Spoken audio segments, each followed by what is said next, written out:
السلام عليكم ورحمة الله تعالى وبركاته. معكم أخوكم مروان من قناتكم هاشتاج.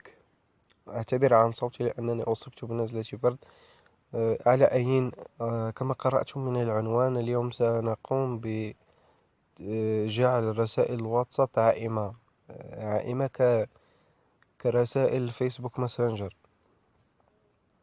كل ما يحتاج إليه هو هذا التطبيق تجده في الواتساب. ندخل إليه لنقوم بالتفعيل. عندما تفتح أول مرة يكون هكذا، ثم نضغط على Notification Access، هذه الخانة، ثم ينقلك مباشرة إلى الإعدادات. تقوم بتفعيله هنا. نعود إلى التطبيق، نضغط على Cancel، ثم نضغط على Try للمحاولة. إعلانات المزعجة. على أين كما ترون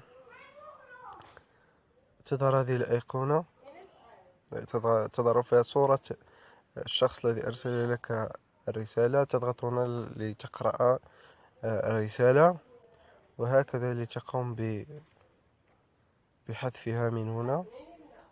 هو تطبيق سهل مثل الماسنجر. فقط للتذكير، هناك تطبيقين آخرين، واحد للتليجرام والآخر للإس إم إس. تجدون كل الروابط في description.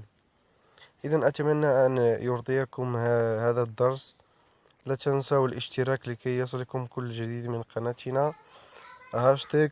وإلى اللقاء إلى فيديو جديد إن شاء الله.